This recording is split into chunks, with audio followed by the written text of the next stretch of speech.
Here is how you can impact the map way more as a top laner. So, before it was way easier to take grubs, people did not do it when it was cool. Now it's a little bit harder, but you can still do grubs alone. So when do you do void grubs alone? So notably my opponent, recalled, TP is back, I get to shop. Now, what's interesting is that we also, spotted Rengar both sides, so he can't mess with me or steal any of these camps. Now, it's warded by the enemy, team as well, which we already know, but it genuinely doesn't matter. One grab at a time we're gonna fight. So you're gonna clear them in an interesting way, because we do also face a champion that has good wave clear.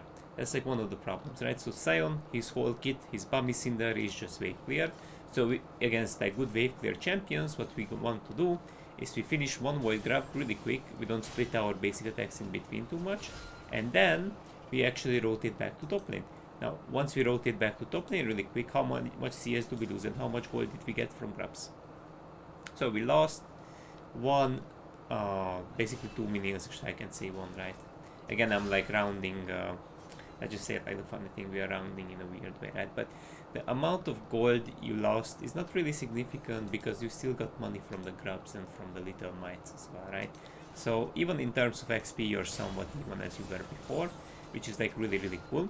And these grubs have higher value if you get to hit the tower, which I do, or if your allies are also in a winning matchup, and they are also very ahead, which means that they get to again destroy the towers faster. Remember guys, they added a new system in the game where when you destroy the first tower of the game, which the grubs aid you to do so, this will actually just allow your teammates to get that sweet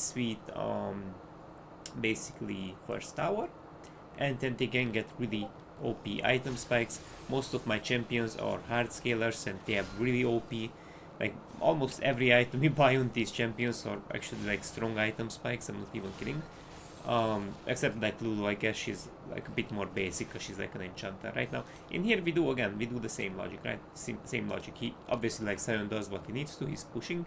So we can't say Sion is just like walking around not hitting minions or whatnot. So it does what he's supposed to, right? It does what he's supposed to. Now, we cleared one of the grabs. In here we can clear the other grab really quickly. I should then arguably kite it out and QQ just to make the process a bit faster actually. That was like a slight mistake on my part, but oh well. Now again, remember guys, we did get grabs, a little bit of void might gold, a little bit of this and that. So the amount of gold you lose topside, you do actually get them back of grubs, to an extent. So again, like this is not really a loss. And now we have 3 grubs. Now functionally, in terms of like sieging, they help, and on bot lane it helps a little bit more, if it makes sense, because like it does tank like potentially rockets from basically Corki.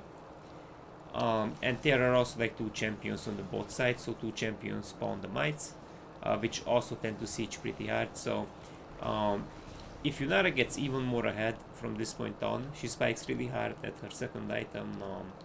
Basically this tower is getting melted way faster, right? So we are giving such a like big edge for our teammates, not only for ourselves, and of course like I also get to hit the tower because I'm wiggling around, I'm dodging Sion spells, so I'm also hitting the tower, I'm also getting value for myself, right?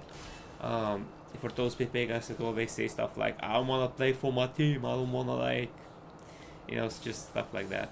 And as far as we noticed, this is like a little bit off topic, I just gonna go a little bit off topic.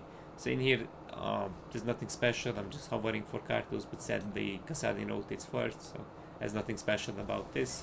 We just get collapsed on actually. Technically I missed my R actually, which was a bit of a mistake, and the sweet spot of my, it was like just basically like a messy fight. But I think this was still okay-ish, because like in a weird way, because like Zoe still managed to pick them up.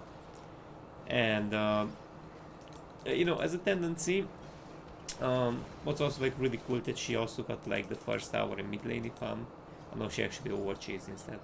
I think she got it. She got the first tower, as we can visually see. Tung, finishes it really quick. And Kassadin and Tim will have time to like rotate back, right? Now that's it for now. As you guys can see, every tower is like slowly eroding, And these grabs also kind of like help a lot, because you got to remember there are more plates on the outer towers as well than before, so it kind of helps them to get more gold value of those. But at this point, I think I'm just a little bit over explaining the value of these grubs, you know, a little bit over explaining. Maybe you guys know more than it is necessary to like know about this subject. It's just very important to not sleep on grabs. You can still do it. Most of the champions on top lane have specific damage modifiers so that they deal more damage to monsters. Same as like Sion, he has like he does 165% damage to jungle monsters, my opponent. So you can technically do this on many champions. This is not Ambessa specific. There are some champions like Queen that's like, I would say, like bad at doing this. She has no sustain. She has low damage into them, so arguably on some champs it's better to roam, such as Queen. But there are on some champs it's just like basically free. That's it for now, guys. Have a nice day.